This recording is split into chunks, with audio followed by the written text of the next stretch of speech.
एक बार brief recap कर लेते हैं कि लास्ट क्लास में क्या क्या कवर कर लिया था, then we will continue. Okay, तो बच्चों if you remember in our last class we talked about earthquakes, और अर्थक्वेक क्या था? इंडोजेनिक फोर्स था that happens inside the earth surface. मतलब जैसे टेक्टोनिक प्लेट्स जो हमारे लिथोस्फेरिक प्लेट्स हैं उनमें वो जब मूवमेंट होता था और ये मूवमेंट की वजह से जब एक दूसरे से कोलाइड करते थे तो अर्थक्वेक होता है, राइट? और ये हमारा अर्थक्वेक क्या होता है? इसमें the earth surface shakes because of this vibration, right? और हम लोगों ने देखा this earthquake it travels in waves on the earth surface. हम लोगों ने डिफरेंट टाइप्स ऑफ वेव्स भी देखे, P waves, S waves and L waves. और उसके अलावा हम लोगों ने अर्थक्वेक प्रिपेयर्डनेस के बारे में देखा, हमने केस स्टडी लिया था भुज का, है ना? तो अब हम लोग आगे कंटिन्यू करते हैं अपना discussion about the major landforms. तो बच्चों हमारा इंडोजेनिक फोर्सेस हम लोगों ने कंप्लीट कर लिया था अर्थ मूवमेंट्स का, जिसमें हम लोगों ने सडन फोर्सेस में अर्थक्वेक और वोल्केनो का एग्जांपल लिया था, और जो हमारे स्लो चेंजेस होते हैं उसमें हमारे माउंटेन्स का एग्जांपल है। Okay, building of the mountains. आज हम लोग एक्सोजेनिक फोर्सेस में बात करेंगे रिवर के बारे में, जो हमारा मेजर लैंड फॉर्म है। इसमें आप देखो इरोजनल और डिपोजिशनल फोर्सेस है, और इसमें क्या क्या है? रिवर है, विंड है, सी वेव्स है और ग्लेशियर्स है। तो आज की क्लास में रिवर के बारे में पढ़ते हैं। Okay, so major landforms. The landscape is being continuously worn out by two processes, that is weathering and erosion। तो बच्चों हमारा जो अर्थ सरफेस है हम लोगों ने ये पिछले चैप्टर में भी देखा था that it is continuously in change, right? हमेशा कुछ ना कुछ चेंज होते रहता है, फिजिकल फॉर्म में, केमिकल फॉर्म में, है ना? तो ये two processes that takes place on our earth surface that change the physical properties of our landscape is weathering and the erosion. अब वेदरिंग और इरोजन के बारे में आप लोग को थोड़ा आइडिया है, लेकिन एक बार देख लेते हैं what is this weathering and what is this erosion. So weathering is the breaking up of the rocks on the earth surface, right? हम लोगों ने पहले भी देखा था कि जो बड़े बड़े रॉक्स होते हैं वो टूट जाते हैं छोटे छोटे रॉक्स में, और that is happening because of this agents like wind, water, river. तो इसलिए ये सारे लैंडफॉर्म्स के लिए हमारे लिए इंपॉर्टेंट है रिवर के बारे में देखना, विंड के बारे में देखना, सी वेव्स के बारे में देखना। Okay, also what is erosion? Erosion is the wearing away of the landscape by different agents like water, wind and ice. Now let us see how is this weathering and erosion different from each other. So what does weathering do? Weathering causes the rocks to break down. तो एक कोई बड़ा सा rock है तो वो अगर बहुत तेज पानी का बहाव आता है तो उसके प्रेशर की वजह से इंटरनल प्रेशर क्रिएट होता है, और बाय टाइम क्या होता है कि रॉक जो बड़ा सा रॉक है ये छोटे छोटे पीसेस में टूट जाते हैं, और इसी को हम लोग वेदरिंग कहते हैं। इरोजन में क्या होता है? In erosion there is the transportation of these small rocks or the sediments, right? जो छोटे छोटे स्मॉल पार्टिकल्स ऑफ रॉक्स होते हैं उनको हम सेडिमेंट्स बोलते हैं, और ये क्या होता है? इनका ट्रांसपोर्टेशन और डिपोजिशन होता है। किससे? रेनिंग वाटर से, जो वाटर होता है रनिंग वाटर, या फिर विंड की वजह से। These are the agents here. तो ये छोटे छोटे रॉक्स है, इनका इरोजन होता है इस जगह से down the hill. The sediments they transport down the hill to another place, right? तो बेसिकली यही डिफरेंस है वेदरिंग और इरोजन में। इरोजन में ट्रांसपोर्टेशन भी होता है of these small sediments and they settle down at some different place. This process of erosion and deposition create different landforms on the surface of earth. और यही जो प्रोसेस है इरोजन का और डिपोजिशन का, it helps in creating different landforms। जैसे आप plateaus देखो, आप प्लेन्स देखते हो, माउंटेन्स देखते हो, या रिवर्स देखो, तो ये सारी this process of erosion, this process of deposition, this helps in creating this different landforms. अब एक एक करके हम इनके बारे में पढ़ते हैं। So today we are going to talk about the work of a river.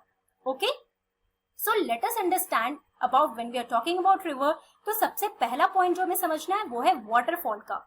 अब आप लोग कहीं घूमने जाते हो तो आप लोग कहीं ना कहीं वाटरफॉल तो देखते होगे, जो बहुत बड़े पहाड़ से आप देखोगे ऊपर से पानी नीचे गिरता रहता है। So here is this picture of a waterfall, right? Now let us understand what is this waterfall.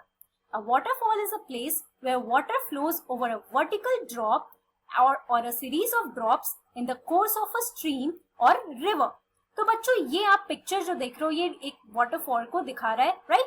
तो एक बहुत बड़ा सा पहाड़ होता है और यहाँ से कोई रिवर का ओरिजिन होता है, राइट? और वहां से आप देखोगे कि बिल्कुल वर्टिकल स्लोप में in the form of rivers और in the form of stream ये वाटर जो है नीचे गिरता है, राइट? तो इसी को हम लोग एक वाटरफॉल कहते हैं। Okay, now let us understand how does this happen कि ऊपर से ये वाटर आता है, फॉर्मेशन कैसे होता है, इसको वाटरफॉल क्यों कहते हैं. So the running water in the river erodes the landscape. When the river tumbles at a steep angle over a very hard rocks or down a steep valley side, it forms a waterfall. तो कैसे formation होता है? Simple way में इस picture में आप समझो. मान लो कहीं से एक वाटर या रिवर जो है वो कोई हार्ड सरफेस, हार्ड रॉक के सरफेस से वो चलकर आ रही है, राइट? और व्हाट हैपेंस कि this is flowing here, right? तो एक स्टीप स्लोप आता है जहां से फिर वो कट करते हुए इस हार्ड रॉक को वो नीचे बिल्कुल गिर जाता है. जैसे इस पिछले पिक्चर में देखो तो ऑब्वियसली इस रिवर का ओरिजिन है ये. मान लो कहीं से ये रिवर फ्लो करके आ रही है और यहाँ पर एक हार्ड रॉक है. इस हार्ड रॉक और सॉफ्ट रॉक्स जो होते हैं, लेट अस अंडरस्टैंड हियर कि पहला आपका जो रीजन है यहाँ पे हार्ड रॉक का है, इसके सरफेस पे वाटर फ्लो कर रहा है. नीचे आते आते ये जो सॉफ्ट रॉक होते हैं इनको ये कट कर देता है. मतलब ये जो छोटे छोटे रॉक्स होते हैं बहुत सॉफ्ट होते हैं और रिवर जो इनको इजिली कट करके इरोड कर देता है उस लैंडस्केप को. और इसी तरीके से यहाँ पे नीचे जब ये वर्टिकल फॉर्म में आता है, it forms a waterfall. So the running water in the river it erodes the landscape. और जब रिवर एक स्टीप एंगल पे it tumbles at a very hard rocks और वो नीचे नीचे एक स्टीप स्लोप बनाकर वो वैली के साइड आता है, and this is our waterfall.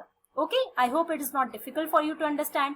Hard rock को ये कट नहीं कर पाते हैं तो जो सॉफ्ट रॉक्स होते हैं इनको ये छोटे छोटे अपना ही एक वे बना लेते हैं, एक पैसेज बना लेते हैं इस रॉक्स के थ्रू, और यही हमारा वाटरफॉल हो जाता है वर्टिकल फॉर्म में, राइट?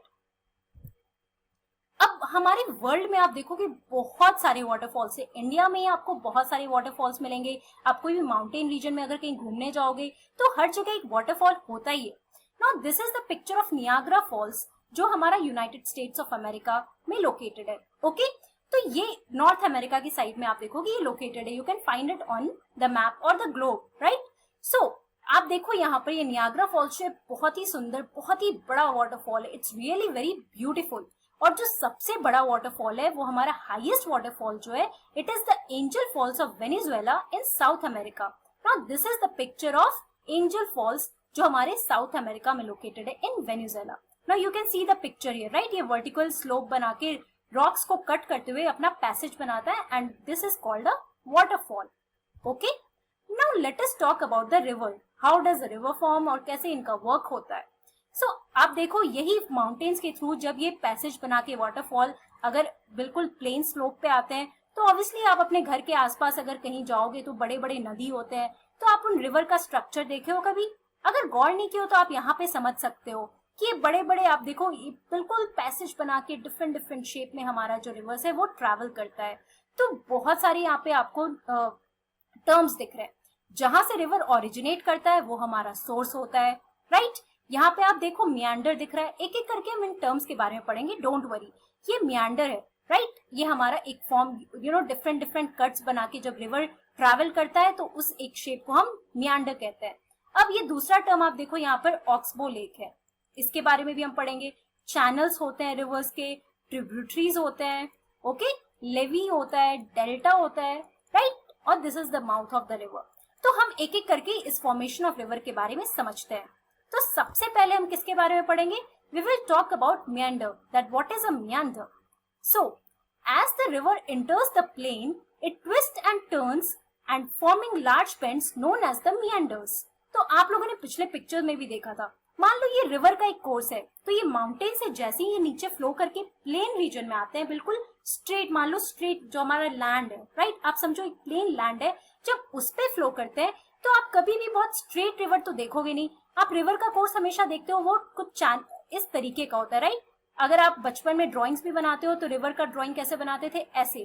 तो यही जो ट्विस्ट और टर्न के साथ ये रिवर जो फ्लो करता है, तो इसी ट्विस्ट टर्न को ये जो फॉर्म करता है इसको हम लोग मियांडर कहते हैं. Okay, so due to this continuous erosion and deposition along the sides of the meander, the ends of the meander loop come closer and closer.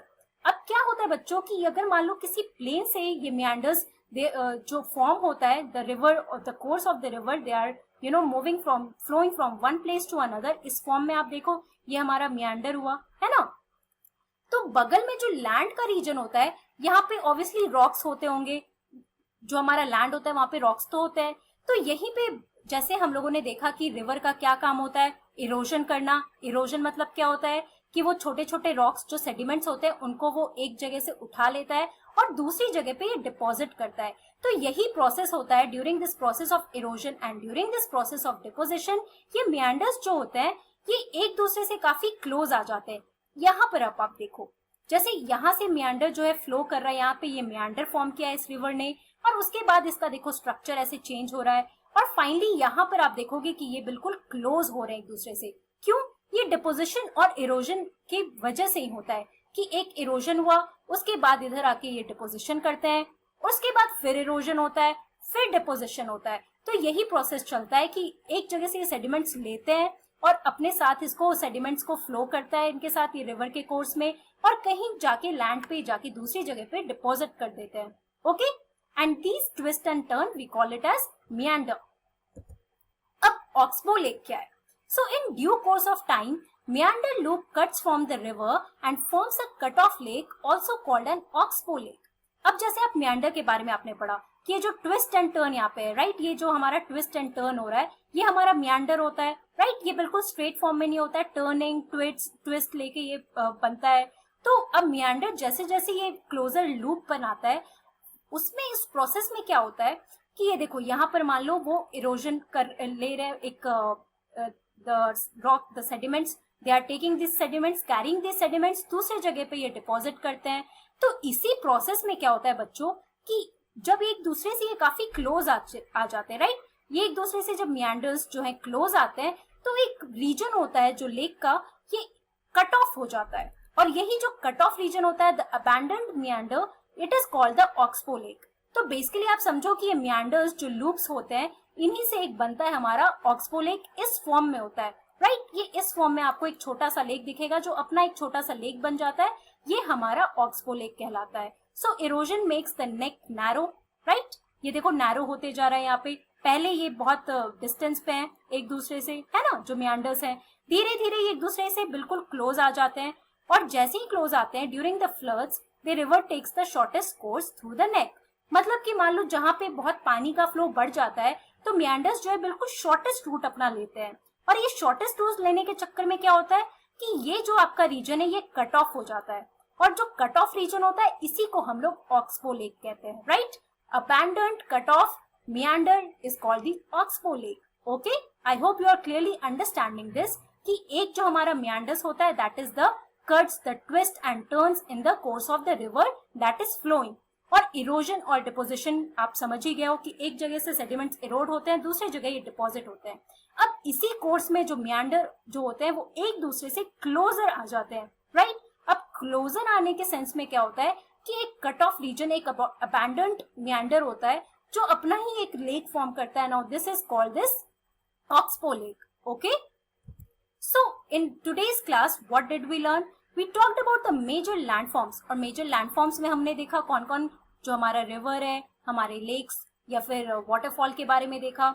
उसके बाद हम लोगों ने देखा कि वेदरिंग और इरोजन की वजह से हमारा जो लैंडस्केप है it is going under continuous changes, और ये चेंजेस वेदरिंग और इरोजन की वजह से हो रहा है। Weathering is the breaking of rocks into smaller pieces, और इरोजन में क्या होता है carrying away of these smaller sediments by running agents like that of water and wind. इनका इरोजन होता है, फिर डिपोजिशन होता है। फिर हम लोगों ने रिवर में वाटरफॉल के बारे में देखा, फॉर्मेशन ऑफ वाटरफॉल देखा, और साथ में हम लोगों ने रिवर का देखा, different ways in which the rivers are formed. हम लोगों ने मियांडर और ऑक्सबो लेक के बारे में देखा।